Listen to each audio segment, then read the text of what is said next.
Actually, the more and more I'm talking to each one of you,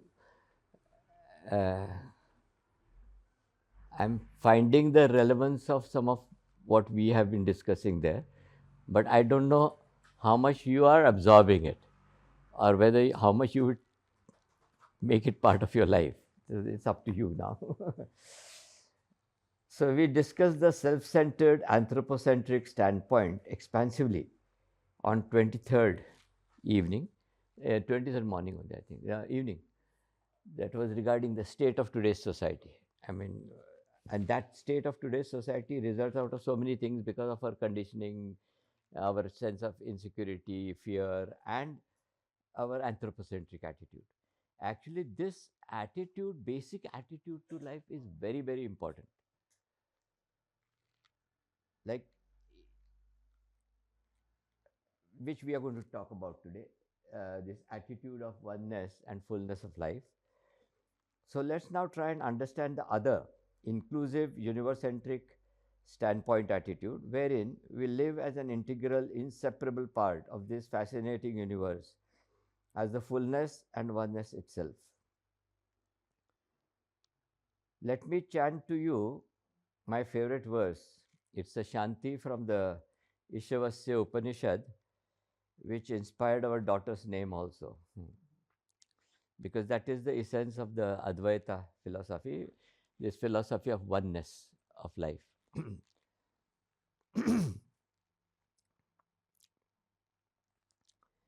Om Purnamada Purnamidam Purnat Purnamudachyate Purnasya Purnamadaya Purnameva Vashishyate. Om Shanti Shanti Shanti. What this means is this here is fullness. That there is also fullness and wholeness. Fullness manifests from the fullness. That means when you add this to that, you get fullness. And even when you subtract this from that, what remains is also fullness. Because the energy is the same. It just gets transferred into different forms. The overall universal energy stays the same. It only keeps getting transformed into different forms. For example, a seed becomes a plant, becomes a tree, becomes fruits, becomes wood, becomes ashes, becomes soil, again seed germination, and becomes a tree again. So in so many ways, whatever, I mean, the energy is the same. The fullness of life is still the same. There have been so many times when I have felt the differences and divisions disappearing between me and the ground, between me and the earth, between the tree and me, between my dog and me, between the lake or sea water and me, between the suffering poor guy or the happy child and me. There's so much, if one feels so much, that divisional barrier is not there. Even when I talk to you, I feel a part of me with you, and you are part of me, you with me. So that way. There's a small video here, but though it may sound a little, that man is a little funny, David G. But what he talks is is sense.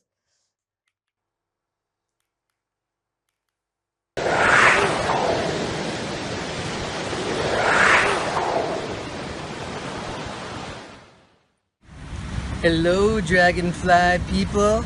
This is David G. in the sweet spot of the universe. In 2016, we lost the amazing sage, Canadian sage, Leonard Cohen. In his magnificent song, Anthem, he said, "Ring the bells that still can ring. Forget your perfect offering. There is a crack in everything. That's how the light gets in." And so if you're a perfectionist, if you've been using that as the reason why you haven't finished something or started something or moved into something, let this moment sort of be a release. A new definition of the concept of perfection. Now, we could have shot this inside a studio with a green screen behind me, with me all mic'd up, and then inserted the sound of an ocean coming through here so elegantly, inserted the sound of rustling palm trees, inserted the wind. But maybe all those sounds are already here because we are in the whole. We are part of it. Perfection wouldn't be eliminating all those things.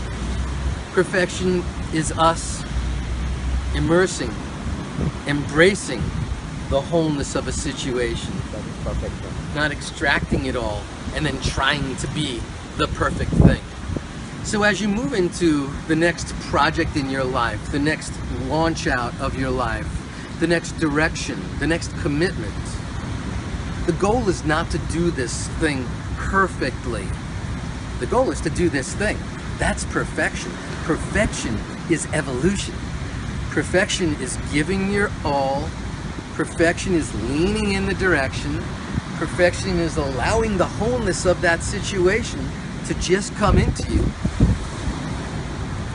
Perfection is allowing this sacred, precious, present moment to unfold exactly as it's supposed to. And if we can make that commitment to allow the moment to unfold and yet have the Bhagavad Gita chapter 2 verse 48, Yogastha Kuru Karmani, establish yourself in the present moment and then perform action and just allow whatever's supposed to happen, bring it. We bring our brilliance to the magnificence of the universe, and that merging is what makes us great and perfect. So let those cracks open up so the light can come in, so the healing can come in, so the growth can come in, so the evolution can come in. From the sweet spot of the universe, this is David G, and I'll see you in the gap. Namaste. Did you understand what he said? Because though he appeared to me, like when I started looking at it, he appeared a little funny. But then what he speaks is sense. Because even today's science, all fields of science today's science affirms that this tremendous interconnectedness, oneness of everything in nature, in this universe, including ourselves. The Nobel laureate physicist Erwin Schrödinger says he's the one person who invented quantum physics. Quantum physics thus reveals a basic oneness of the universe, not just theoretically, but it is possible to experience this unity of life uh, with me as its integral, inseparable part. I think the root of the problems in our society is separation from a belief system of interconnectedness and compassion and oneness. So, when we multiply that over and over again, it turns into lies, chaos, and terrorism. Shall I repeat it? I think the root of the problems in our society is separation from a belief system of interconnectedness, of compassion, and oneness. So, when this we multiply this over and over again, that means this separation between these things, it turns into lies and chaos and terrorism. We each have a sixth sense that is attuned to the universe, to the oneness dimension of in life. We have five senses, we know, but we have a sixth sense for various things. Sometimes we experience that also, that sixth sense. So we have this sixth sense that is attuned to the oneness dimension in life, providing a means for us to guide our lives in accordance with our ideas. It is said that not a single leaf can drop off a tree without the mute consent of the whole tree and ultimately of the whole universe. So everything is so well connected and interrelated. As I was telling you the other day, the master asked, "How can you prevent a drop of water from drying up?" It's a simple question he asked. How can you prevent a drop of water from drying up? And he himself answers by throwing it into the sea. The drop becomes the sea. So, can we also become that oneness, that wholeness? Like we are like that drop. If we stay alone and alone, we'll dry and wither away or evaporate. But if we become the sea, then there is no death. If we become that oneness, when one becomes life itself, every part of life becomes an inspiration. And then compassion, sharing, empathy happens spontaneously. I wrote this poem also long back when I was thinking about these issues. Look, let's look and we'll find that every person has something to offer in life. Let's look deep and we'll see that every living being has something to offer. Let's look deeper and we will realize that everything has something to offer. Let's look beyond the depth and we will realize that nothing has everything to offer. Think about it. Greed, dishonesty, corruption, consumerism uh, withers away naturally. Contentedness and voluntary simplicity happens. To me, simplicity is synonymous with clarity.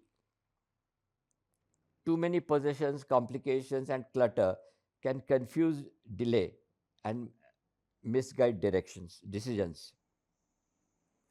Simplicity is not something that you forcefully aim for. That I want to be simple, I want to be simple, I want to reach simplicity.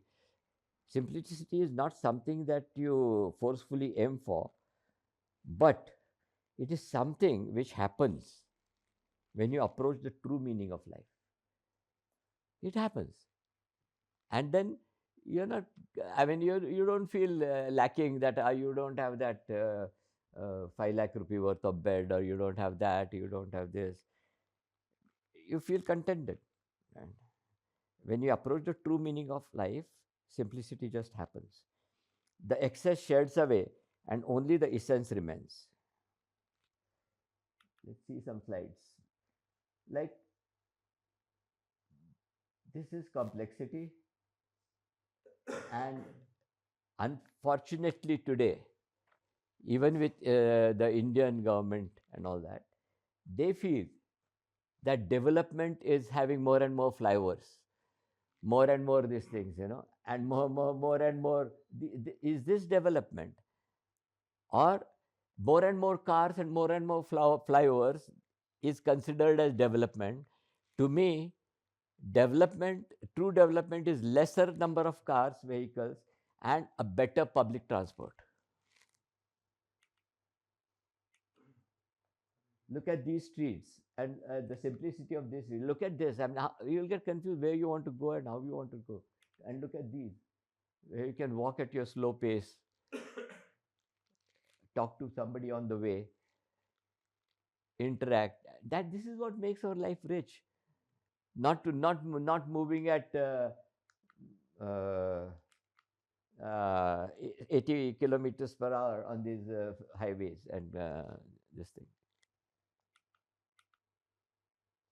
This is not development. This is this is Curitiba in Brazil, where the architect was a visionary and he was the mayor of the city. So he had the political will and also the design will.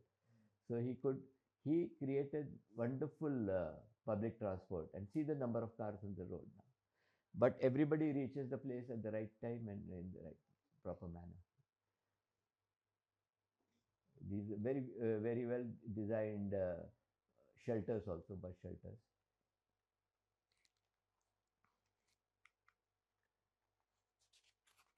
Look at the complications and so many this thing chandeliers to clean and the curtains, then air conditioning and lights and so much carving and this and that, and compare that to the living room which you experienced every day, you know. Bring things down to the basic essentials, basic things, and your mind becomes free. When you simplify your life, it you simplify when you simplify your life, you sort of free your mind also. Look at these bedrooms, so much. What is that? Look at, with the air conditioning and lights, and false ceilings and paneling and compare that to this bedroom which you saw the other day. Except that this is the old gin that I had, old mat from the made by the shepherds, and now I have the black one. Like I would feel quite uncomfortable to sleep in this, every day. No, I don't know why. This keeps my mind fresh. Look at this. This is the house of a middle class uh, friend of ours, and I counted there were more than 50 tubes, cosmetic tubes, some half used, some full used. Just imagine, I mean, go back to your dressing counter and see what you have. But this is in the same bathroom. This is also in the same bathroom next to that. I had to join the slide because it didn't fit in my camera. Whereas you could have something like this also. And lack of those cosmetics doesn't make the skin of this user imperfect. It's okay. I mean, manageable. That's me, my skin. And now so we don't even have this. The talcum powder was used in summer sometimes, for sweating. You saw this on 23rd.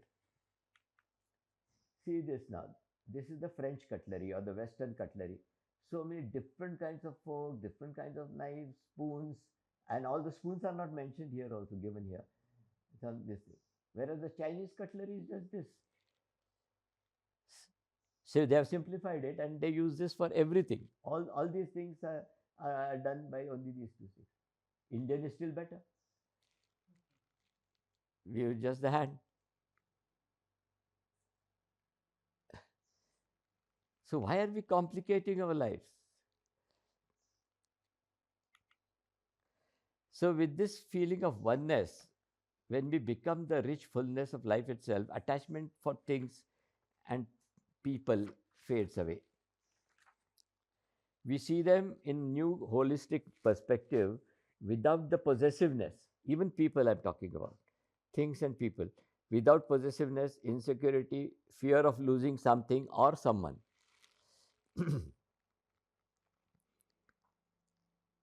So when I was about to turn 60 years of age, again, I talked to you on the first day about those different questions bothering me in my head when I was in third year architecture in SEP. So then I started my wanderings and ponderings. So this was happening again to me when I was turning 60. And I was again feeling that certain restlessness in me, which made me question my statement of purpose, my SOP in life once again. So I took my family's permission, told my wife and my family that I would like to go on a 10 days introspective pause in a silent retreat on my birthday in 100 acres of wilderness at the Valley School near Bangalore. And fortunately, they agreed. So, and otherwise, they were thinking of having a big 60-year birthday bash or something like that. So which I was not very keen on, and that was the period which I used again. Which that poem is there in my book, um, like introspections on my 50th birthday, 60th birthday. Like what I was thinking, what have I done till now, what I should do in future. It's there in that book, Wanderings and Ponderings. So, so this was to review my past, understand the present, and plan for the future by addressing my true concerns and values in life as meaningfully as possible. Here, I decided to share my explorations and understandings through so many talks and presentations in India and abroad, also, many places, many cities, by conducting workshops, creating 3 books. We created 3 books also, and a film to address my concern. Now, 2 films, they have become 2 films to address my concerns about the present state of education. So all these films are not for to address that concern. Films are separate, but I also decided to spend some time to address my concerns about architectural education. I also realized that my major concern was the inequity in the society, uh, opposite of sama. uh, Inequity in the society. It was my concern for the needy people and the needy environment, the inequity and the rampant social and national injustice, which we saw through some slides on 23rd. Einstein has again put it very beautifully. He says that a human being is a part of the whole, called by us as the universe. We are a part which is limited in time and space. He experiences himself, his thoughts, and feeling as something separated from the rest. A human being, he means not Einstein. A human being is a part of that, but he experiences himself, his thoughts, and his feelings as something separated from the rest. Can I have some water? Hot water?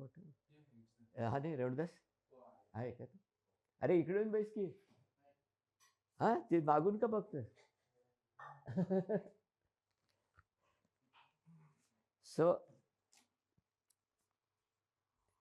he experiences himself, his thoughts and feelings as something separated from the rest, a kind of optical delusion of his consciousness, which he calls the optical delusion of his consciousness. This delusion is a kind of prison for us. When we separate ourselves from this oneness and wholeness of life, we create a prison around us. Thank you. Restricting us to our personal desires and to affection only for a few persons nearest to us. My wife, my mother, my son, my daughter, my friend. Everywhere it's my. Because of this division, because uh, we have ourselves created this prison for us. So this affection for the few persons only nearest to us. So our task must be to free ourselves from this prison by widening our circle of compassion to embrace all living creatures and the whole of nature and its beauty. Can we do that? And that thing alone, that becoming the oneness and fullness, will automatically sort of get rid of your anxiety, fear, selfishness, and so many things will drop off. Complexity, so many things, consumerism, dishonesty, everything will drop because there will not be any need to be dishonest because you are experiencing the richness and the fullness of life. Mother Teresa also says beautifully, if we have no peace, it is because we have forgotten that we belong to each other. When we forget that we belong to each other, we don't have peace. So on my return from my retreat on my 60th birthday, we created the Humane Equity and Dignity Fund by transferring a major part of my savings, whatever I had saved, we have saved in life, major part of my savings into it. We later enriched it by adding the amount received from selling our ancestral house in Kolhapur. We sold it and made the fund richer. We sold our terrace flat in Pune and one shop which Mansi had. We sold it to make this fund richer. And fortunately, I have a wife who, I mean, resonates with my thinking. So she was okay with it. And she even agreed to sell her entire jewelry because unnecessarily it was lying in the bank deposit locker. Once in a while, at some relative's wedding and all that, she would use it. So we got all of it out, and I have a client who's a jeweler who has created Zapurza, the Museum of Art and Culture in Pune. So we took all the jewelry there, sold it, and that money we using for the various activities that you will see now quickly. I like this is totally against our selling jewelry is totally against this, of course. These people pride in wearing 2 kgs, 3 kgs, this guy 1.5 kg, 3 kgs of gold on him on themselves. I don't know. This feels all, and then these are the guys who support all these religious things, you know, and they, poor God, it may be Ganesh or anyone.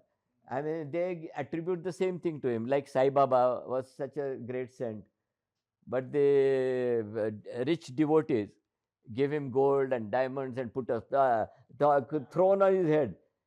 He must be turning in his grave, you know, because no, because he lived for something else. He was talking about something else in life as a saint, you know, about kindness, about humanity. And these same people would put crown of 50 lakh rupees and then go and do dishonest works and bribery and all that worth another 50 lakhs to get 1 crore out of it or something. It's all business, it has become, you know. It appears vulgar, no?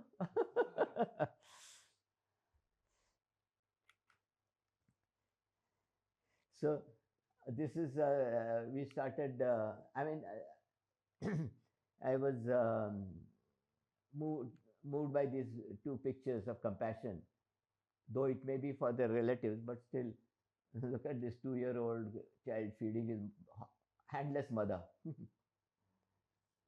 and this grandfather playing music for his mentally retarded child. You know.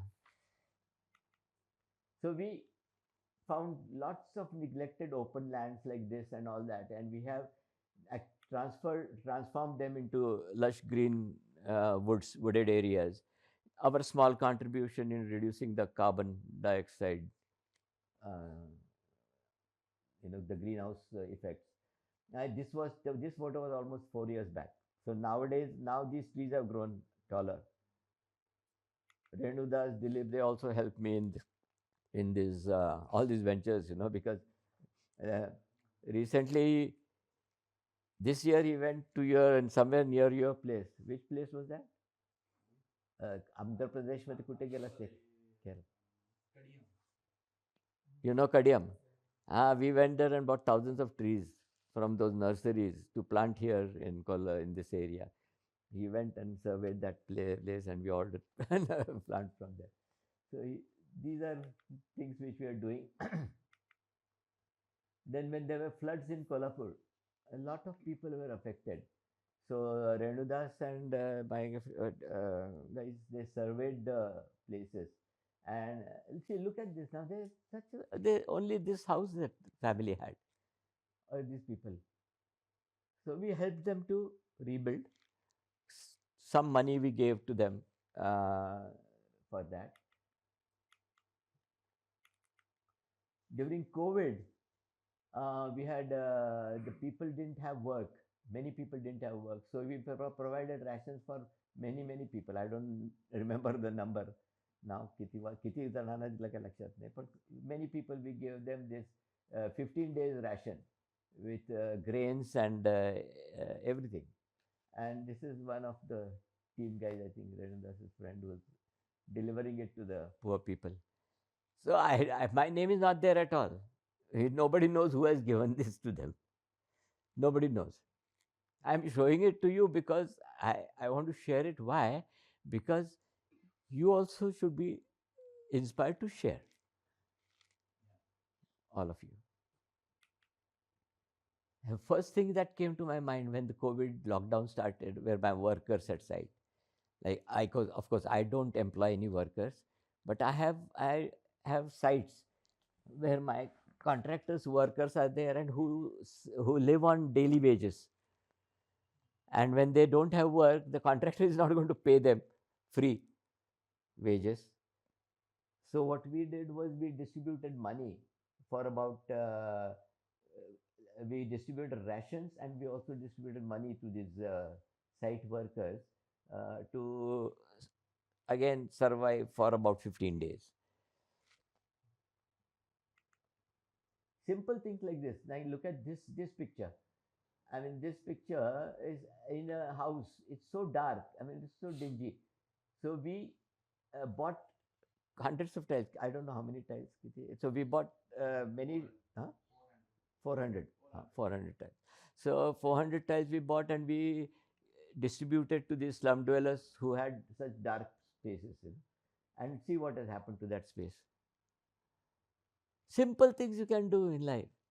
Now, that guy doesn't know I have done that, and I have not visited it also. Renudas clicked that picture. And actually, this is Renudas is inside of the Renudas house, how it was dark earlier and now it's become bright.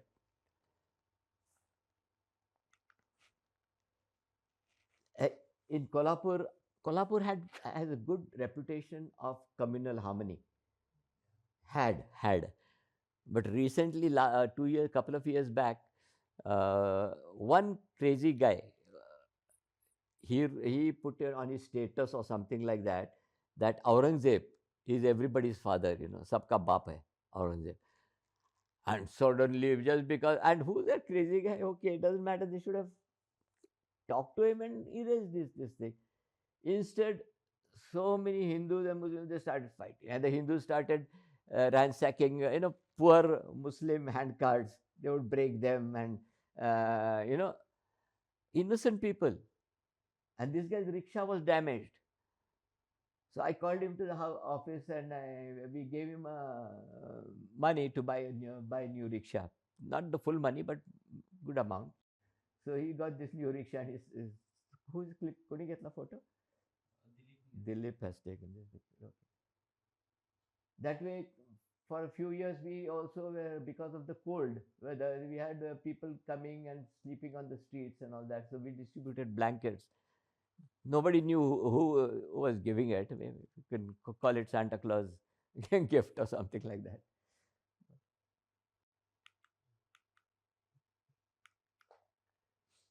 Recently, this is the building of the Kolhapur Civil Hospital, the government hospital in Kolhapur. It's a big hospital which has a medical college attached to it also. But this is the ICU area and this thing. And Asher's wife is a nurse there in the hospital. And so we were wondering as to what we should do there. So she suggested that the the condition of the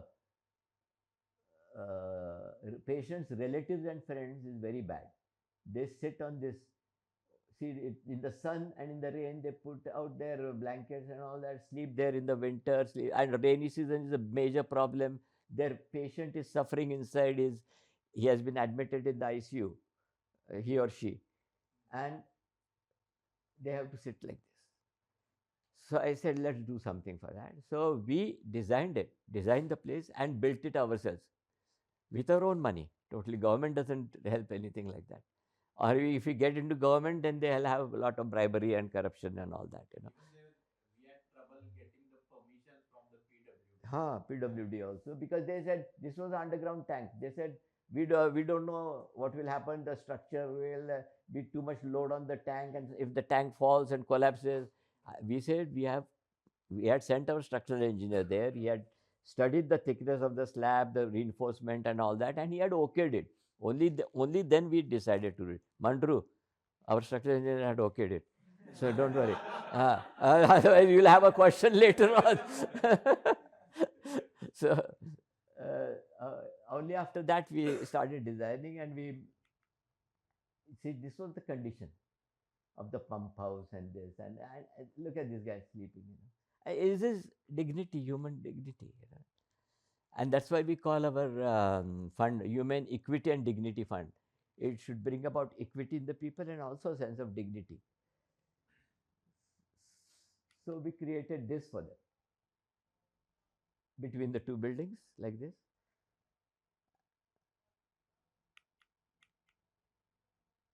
Places for them to sleep, places for them to sit, places for them to keep their bags. In the night, this entire place is, they spread their blankets and sleep here. We have a washing place here, a wash trough here for their washing their tiffins, like this one. Yeah.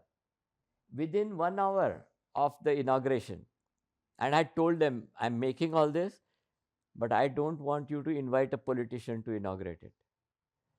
No minister. And the Kolhapur guardian minister was the health minister that time. Hassan Mushrif or someone.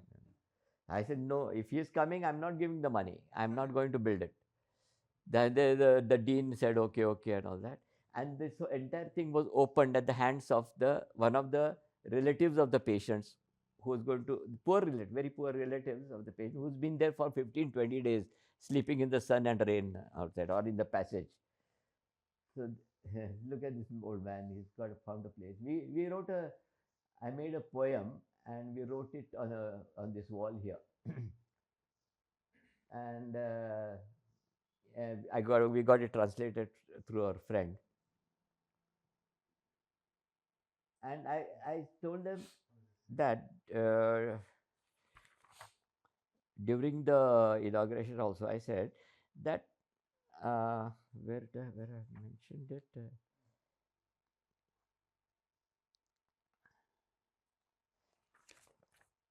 Actually, I should have told you about this. Uh, we named it Human Equity and Dignity Fund because our roots are the same. Equity because all of us, all humanity, maybe Muslim, Christian, Jew, Hindu, whoever, or it may be poor, rich, anybody, but our roots are the same. That's why it's called equity. There's a girl, a 16-year-old girl, Amy Maddox. She said about this that he prayed. It wasn't my religion. Huh? He ate. It wasn't what I ate. He spoke. It wasn't my language. He dressed. It wasn't what I wore. These are all superficial things. It wasn't what I wore. He took my hand. It wasn't the color of mine. But when he laughed, it was how I laughed. And when he cried, it was how I cried. So you have to go to the roots. The superficial things will vary. So a number of activities are being carried out, which we saw just now through this fund. And why do I do this? Like we did this also. Sorry, I forgot this. This was a remote school in Kolhapur district, in a village called Garjan, where the boys had such dirty toilets, and hardly any this thing. And the girls didn't have any toilets at all. I asked the teachers, what do you do? The female teachers also said that we wait for the recess period. The girls also said we wait for the recess. And only when there is a recess, if they have time, they go home and come back. There was no privacy around for them to go to. So we said, okay, let us make their toilets, and we designed and constructed these toilets for them. They're so happy that the boys are cleaning the girls' toilet now. Hmm. They're happy. Even the hospital shelter that we built, the doctors, the nurses, the patients, the relatives, everyone is very happy, and that is what sort of makes us also happy, no? Like at the inauguration, I told them that actually just a week before that, my office had received a very big check, fees, our professional fees for a big oncology center that I was doing and all that. So we had received that big check. I said, okay, as usual, I told Dilip, okay, encash it or something like that. But while here, though I had spent about 15, 16 lakhs from my pocket, I felt happier in giving than in receiving, which I really experienced by seeing the smile on the faces of those people, you know. Even one doctor told my wife during the time of duty hours, he told, sister, our patient relatives, by staying in this Nivara, like the shelter, they have got some dignity now. Hmm. Otherwise, they were just lying around like homeless or um, helpless, no, in the rain and this thing. And now recently they use that shelter for musical program during Diwali also, so for the relatives and friends. So that also is being used like that. So why do I do all this? It is my personal CSR, I call it. It is not the state imposed corporate social responsibility, which who did that? Swati, SR, SR. हाँ वो SR जैसा government impose social corporate social responsibility नहीं है for saving taxes but this is CSR. By that I mean conscientious social responsibility. So I do it out of my conscience. It is not for my name or fame or award. We do all this very discreetly without our name coming anywhere. I've told them, now सांगायचं नाही. No. I do this because I identify with the suffering of the land, suffering of the people and nature, as we are all together in this wonderful unity of life. Somehow I feel their pain and rejoicing in myself. So, by helping them, I am basically helping myself, a universal myself. So, this is also very selfish, you can say, because I feel that they and me are one. So, if I help them, I am helping myself also, you know. So, like I was invited to Bangladesh for their Golden Jubilee celebrations. Golden Jubilee celebration of the Bangladesh Association of Architects. They are very active, Bangladesh Association of Architects. But and what they said that you spend everything from here, and when you come there, everything for the fare, visa, this, that, everything, and when you come there, we will give you the money for that. I said okay. So when I went there on the after the event, they gave me the money, but I felt a little funny because that was the time. Sorry, I forgot to tell you this also. Show you this. Recently, we did almost 100 toilets in the slum area. I mean, slums, they didn't have any toilet inside their houses. They had to go to the communal toilets which were dirty and which were unkept, and the ladies, especially females, would find it difficult to go to these toilets. So we created this toilet, made these toilets in this slum. That's Renudas there. That's me. First, we surveyed the place, and then there was a NGO from Pune called Shelter, and their volunteers helped us to identify the people here, and we provided them the money and the material. The material, we gave them the material to do. So we made these toilets for them. This is another example of neglected open spaces. There are so many neglected open spaces in the society, a city like that, with such dilapidated tanks. And look at this area. And this place was always used for drinking and smoking and drugs and gambling and all that. So I said, let's do something about it, and we converted that space into a seating area for seniors, a playground we made for the people. And we constructed everything ourselves, all this. Then inside under the water tank, we created a proper flooring with seats and all that. So here the girls of the slums would come and have their dance practices also. Some people would come and sit and study here also.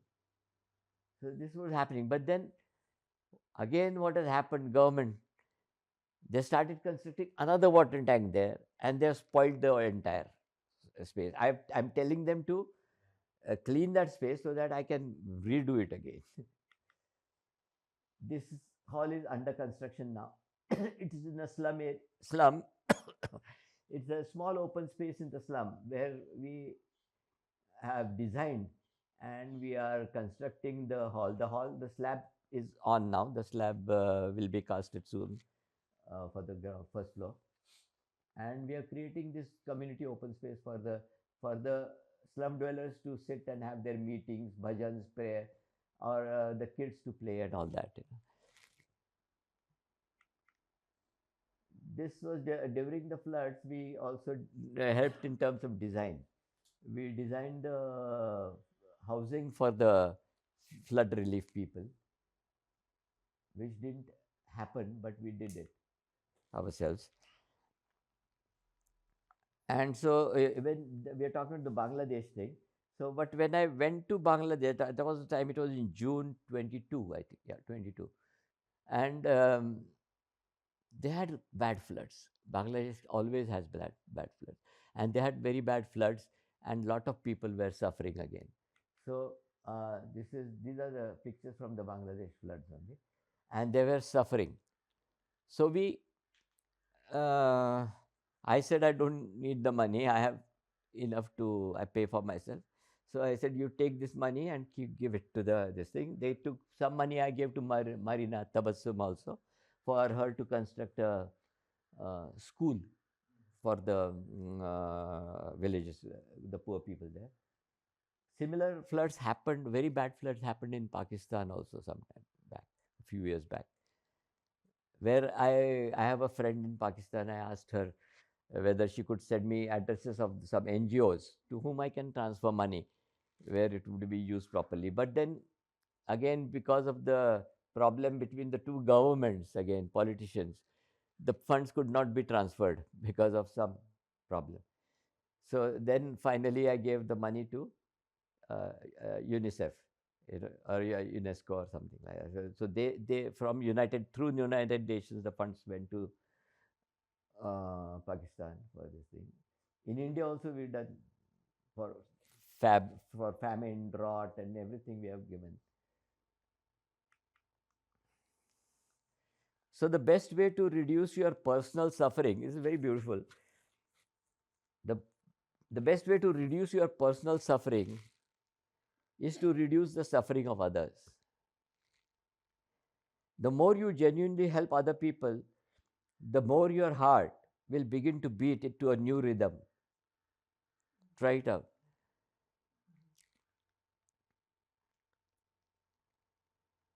It is not what we take up, but what we give up that makes us rich. This is by Henry Beecher. And I also feel, when I was telling somebody during my personal talks, like, who is a rich person? Who is a rich person? Is that person who has many things, many things? Is he a rich person? I feel that person is rich whose needs are few and who needs less. The rich person, even in spite of so much, he wants more and more and more. So, but the rich, true, really rich person is the contented person whose needs are less.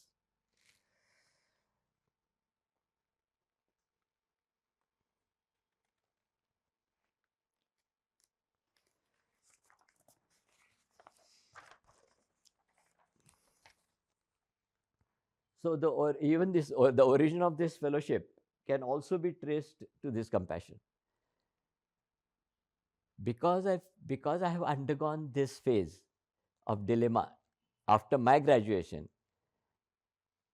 and because I feel compassion for you people, you fresh graduates who are maybe facing the same issue. So this fellowship has been created for that, so that uh, it makes it easier for you through all these discussions, through interaction, and through the money that is offered to you temporarily for some time. So it is can be traced to this compassion, which is care and kindness, especially that tendency to show concern for the needs and good of others. This feeling of oneness is also evident in certain communities. Have you heard the story, anecdote, the African anecdote story of Ubuntu? No, Ubuntu. Ubuntu is a beautiful story. There's a missionary, Western English missionary who goes to Africa, and he's working and playing with, working with the kids. So one day, what he'd say, he gathers these African kids together, small kids, about 8 to 10 years old, 7, 8 years old, and he tells them, "Look, now from here, this is going to be a race. So from here, you will have to run to that tree. The person who gets first to the tree will have the chocolates which are put inside the tree, in the hollow tree hollow. So the tree chocolates are there. So you run to the tree and get them. But they run. One guy reaches first, but he doesn't touch the chocolates. He waits for everybody to come, and they all share the chocolates. Have one by. This is totally against what is happening in today's society. But these are some values which are ingrained in certain tribal and old communities. There's another story about the differently abled persons who are uh, mentally challenged kids. They also are told to run and reach somewhere, a race. But while running, one kid falls down and hurts himself. So the other kids see that this kid has fallen.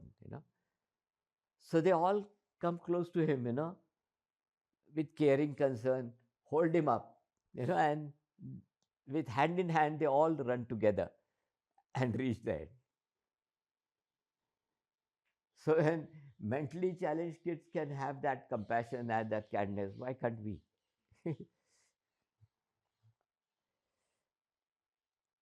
Kindness is love in action, which again happens spontaneously from this oneness of life. As Dalai Lama puts it, love and compassion are necessities. They are not luxuries.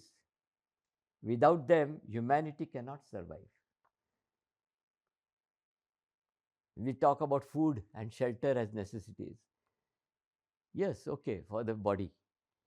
But love and compassion are also necessities for us to live a good life. Without that, humanity cannot survive. Compassion hurts. This is interesting, a little different. Compassion hurts. When you feel connected to everything, you also feel responsible for everything. And you cannot turn away. Your destiny is bound with the destinies of others. You must either learn to carry the universe or be crushed by it. You must grow strong enough to love the world, yet empty enough to sit down at the same table with his worst horrors.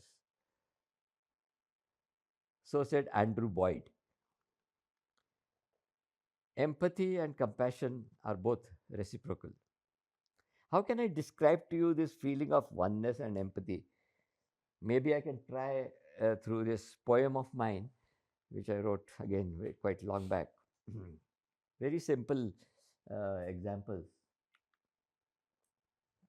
How did this guy get in between? Wait a minute. No, I forgot to show you this. Shall we see this first? This is about a great person, an American guy, a very rich guy, a billionaire, called Chuck Finney. And we'll listen to this. Lives with his wife in an ordinary rental apartment in the city of San Francisco. He never wears branded clothing. His glasses are trusted and aged. His watches are functional and unglamorous. He does not have his own car. His primary means of transportation is the bus. And the bag he uses for work is an old plastic bag. But surprisingly, over the course of his life, he has donated more than $8 billion to charitable causes. Look at that. Who is this man? Well, his name is Chuck Feeney. He's frugal with himself, but generous with others. He likes to make money, but does not like to spend it on himself. Through his lifetime, he has contributed $588 million to Cornell University, $125 million to the University of California, and $60 million to Stanford University. Outside of the United States, he spent $1 billion renovating and then building a further 7 new universities in Ireland. Incredibly, he also founded a charity fund aimed at providing cleft-lipped surgery for children in developing countries. More incredibly still, Chuck never sought praise for his many contributions. He admirably never revealed his name in association with each donation, but asked for his donations to be made anonymously. Towards the end of his life, Chuck Feeney's selfless and astounding deeds were revealed by the media. When Chuck eventually did face the press and was asked the inevitable question of, why did you choose to donate all of your wealth to charity? Chuck Feeney simply smiled and said, people are born naked and then finally die alone. And he continued, no one can carry the wealth and reputation that he himself has been striving for a lifetime. A reporter asked Chuck Feeney once more, why did you donate all of your fortunes? Chuck Feeney smiled cheerfully and gave an unbelievable answer, beyond anyone's imagination. Because the corpse cover does not have a bag. Chuck Feeney has set an example for the rich all over the world. 2 great American tycoons, Bill Gates and Warren Buffett, have attempted to adopt his way of thinking and strive to follow in his actions. Think for the people while enjoying life at the same time. Chuck Feeney. So we have people like these also in this world. Because of that, the world is still there. And this can happen. I mean, he can do this and he does that because of the empathy he feels for everything and everyone around him. So we go back to the poem. Why do I feel satiated? That is satisfied. Why do I feel satiated when the plants are watered after a dry spell? I really feel that, like in my garden, dry hota hai. Pani dalte hai, like these trees which were planted in so many places. When I learn that they have been watered, I feel good. Why is it that I feel free and happy when our dog is untied? How is it that I feel stable, strong, and safe with strife when certain structural members are strengthened and braced properly? What makes me bubble within at the sight of a babbling, frothing stream and waterfall? Why does a feeling of weightlessness why does a feeling of weightlessness engulf me at the sight of that bird's lovely flight? Why do I feel cleansed refresh in a beautiful, clean environment? Why is it that I feel balanced and harmonious within a well designed space? Why do I feel sad at the exploitation of the poor and happy at the free, open, spontaneous smile on people's faces?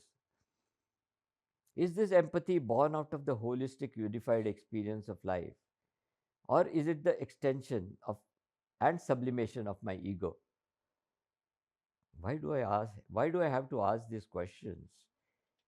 Why do I have to verbalize a living experience?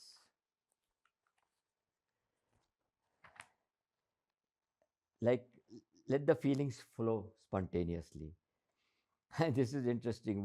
How do we bring about this empathy? We just have to cut this on the dotted line and rotate it 180 degrees. So when me becomes we, lot of, I mean, this empathy, this all these things which we are talking about will happen. With such empathy, how can one be lonely? Then our loneliness is overcome. We are no longer alone. For we find that our innermost self is the spirit, that it is God, the indivisible. And suddenly we find ourselves in the midst of the world, yet undisturbed by its multiplicity. For our innermost soul, we know ourselves to be one with all being. I have sometimes felt that in a very busy, hectic traffic in Bombay, sitting in a rickshaw trying to go somewhere and all that, suddenly I feel so calm and quiet and silent, like in harmony with everything around. कुछ पल खत्म कुछ नहीं ये होता उसमें. That kind of thing happens. These are my genuine, authentic experiences and not just words. Once, while I was in Andamans, I found myself in a similar state with simple happenings outside myself. Uh, uh, like there was, I looked out and saw the cloud. Then I saw the water was boiling on the stove. And then what happened? A wandering cloud wanders in the blue sky, plays with the wind and sky, becomes the wind and sky. No cloud left. The water over the stove boils, plays with the heat and air, becomes heat and air. No water left. Watching this, I become the cloud. I become the water. No Shirish left. So this so this is actually what I experienced. I just wrote it.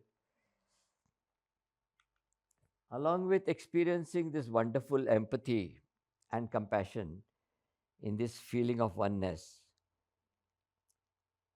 three more fascinating emotions arise within us. One is of gratitude, one is of forgiveness, and third is of tolerance. All three are beautiful.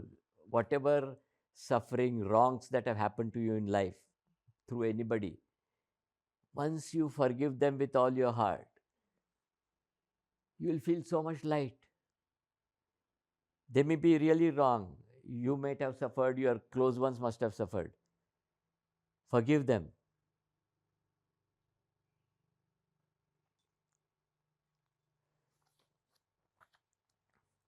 If we look around and at ourselves, we find so many reasons for expressing our gratitude to so many that we will be truly overwhelmed. I guess the real point is living in a state of constant and never ending gratitude that will make the experience of life far more valuable and worthwhile. There's a small, beautiful video that we'll see how everything in life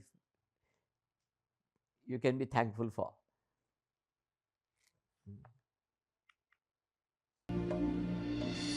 Nature's beauty is a gift that cultivates appreciation and gratitude. So I have a gift I want to share with you today. a project I'm working on called Happiness Revealed. And it'll give us a glimpse into that perspective from the point of view of a child and an elderly man of that world. When I watch TV, it's just some shows that are pretend. And when you explore, you get more imagination than you already had. And when you get more imagination, it makes you want to go deeper in, so you can get more and see beautifuler things. Like the path. If it's a path, it could lead you to a beach or something, and it could be beautiful.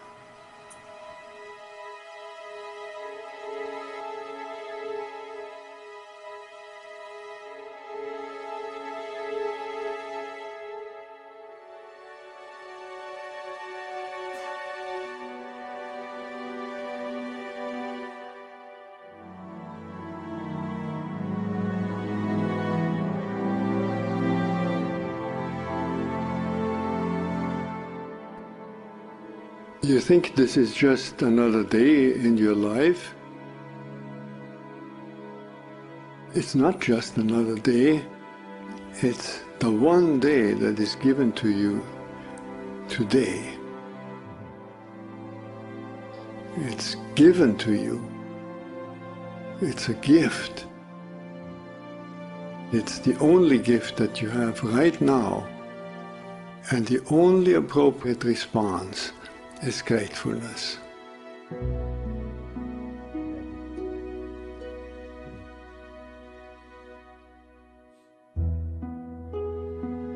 If you do nothing else but to cultivate that response to the great gift that this unique day is, if you learn to respond as if it were the first day in your life and the very last day, then you will have spent this day very well. Begin by opening your eyes and be surprised that you have eyes you can open. That incredible array of colors that is constantly offered to us for pure enjoyment. Look at the sky. We so rarely look at the sky. We so rarely note how different it is from moment to moment with clouds coming and going. We just think of the weather, and even of the weather we don't think of all the many nuances of weather. We just think of good weather and bad weather. This day, right now, has unique weather. Maybe a kind that will never exactly in that form come again. The formation of clouds in the sky will never be the same that is right now. Open your eyes, look at that. Look at the faces of people whom you meet.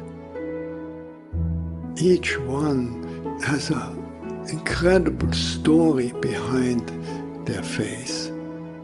A story that you could never fully fathom. Not only their own story, but the story of their ancestors. We all go back so far. And in this present moment, on this day, all the people you meet, all that life from generations and from so many places all over the world, flows together and meets you here like a life-giving water if you only open your heart and drink.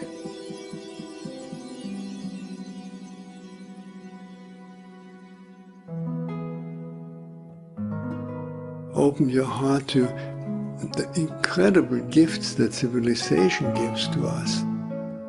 You flip a switch and there is electric light. You turn a faucet and there is warm water and cold water and drinkable water.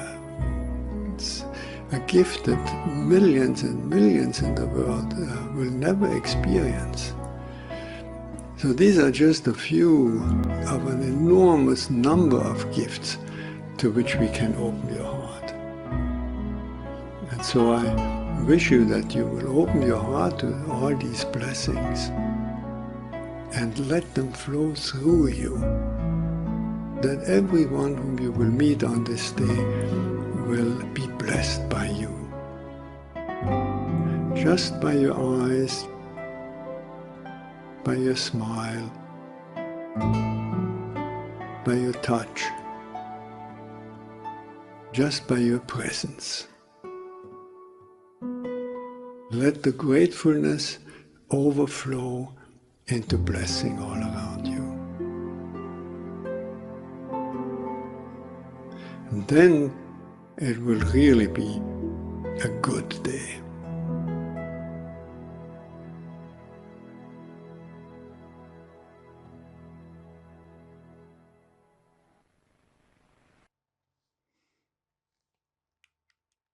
Simple things one can be grateful for. So try and keep 5 minutes in a day for this beautiful ritual of expressing your gratitude. You will feel energized.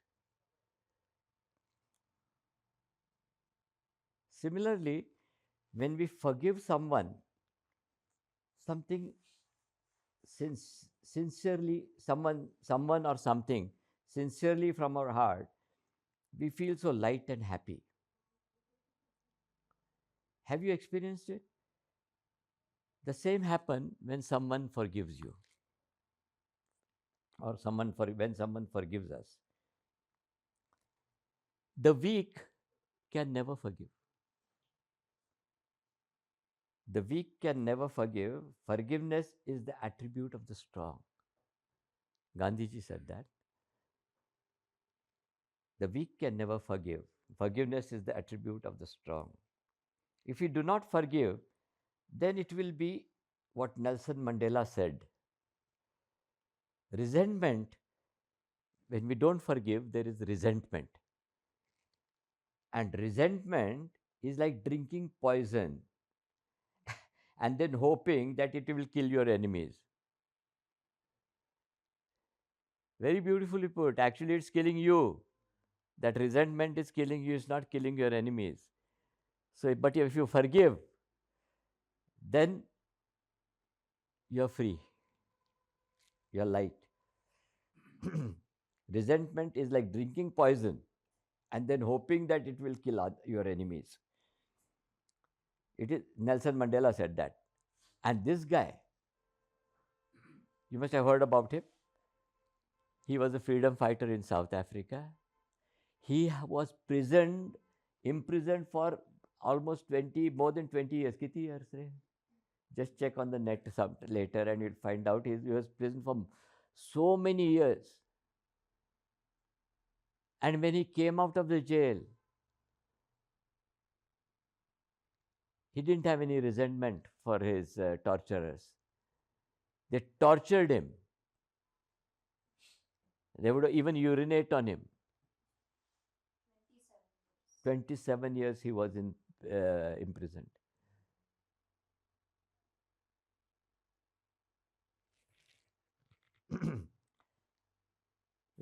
Must learn a little from them. It is also said that to err is human, to make a mistake is human, but to forgive is divine. Mark Twain put it very sensitively. I mean, it is one of the,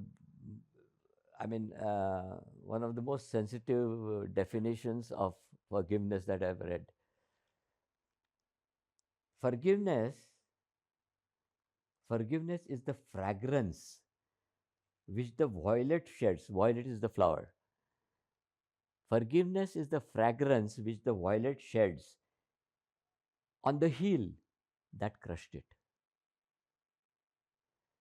See, when you're walking, the violet is a flower which grows on the ground, and then while walking, you crush it with your heel. But when you crush it, the violet forgives you with its fragrance. It leaves the fragrance for you and forgives you. So beautifully put. Can we ever cultivate this wonderful attitude? Very difficult, but possible, not impossible. And then Helen Keller said, the highest result of true education is tolerance. We're coming to the third point: gratitude, forgiveness, and tolerance. The highest result of true education is tolerance, which we are losing in this modern world. We are getting more and more educated, but there is less and less tolerance in our society today, in our communities, between countries, between religions, between even less tolerance, even between gully to gully. One gully in Kolhapur will be fighting with the other gully in Kolhapur. There's so much less tolerance. Tolerance too happens because we start losing that feeling of otherness in this experience of oneness. So again, we are coming back, back to this basic attitude in life of understanding, experiencing this fullness and oneness of life in us. If we do that, everything, most of the things will be taken care of. Even natural, organic farming, healing, so many things will happen on its own, on their own.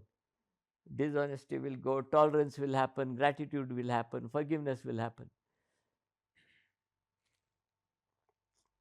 So even in the 13th century, Rumi said,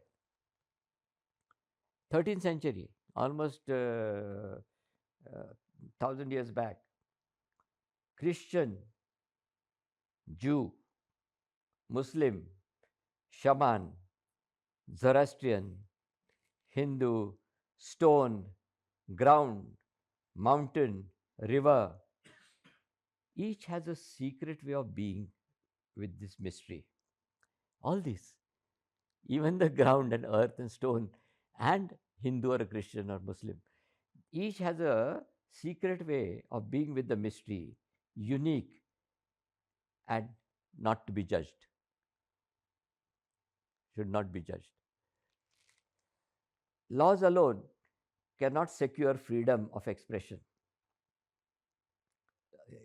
India में बोलते हैं ना secularism है, freedom of expression है. So laws alone cannot secure freedom of expression. In order that every man present his views without penalty, there must be spirit of tolerance in the entire population.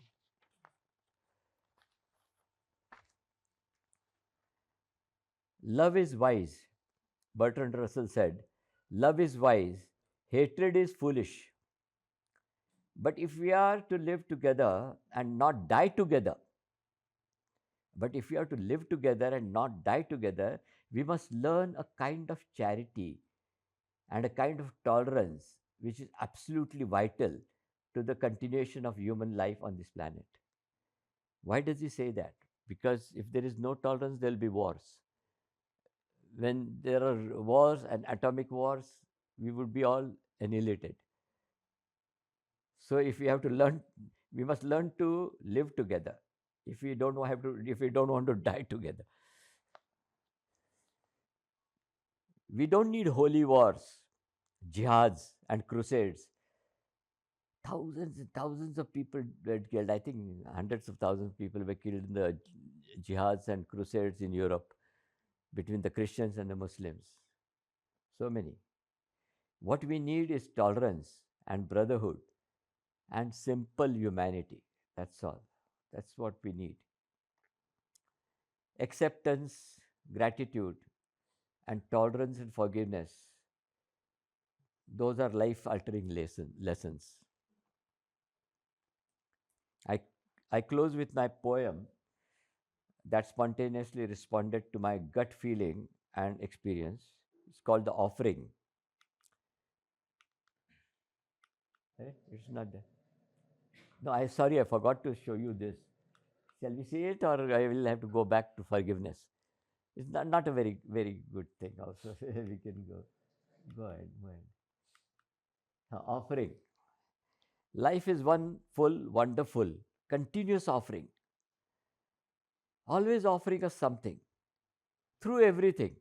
Even through pain and conflict, life is giving us something, offering us. We have to accept it. Even through pain and conflict.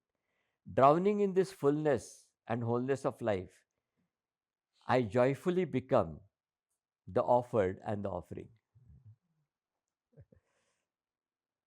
Shahid understood, but he's not clapping this time, because everybody is quite. No, it's okay. You don't need to clap. No, you should clap for Swati, because she is your companion in your age and your this thing. So thank you.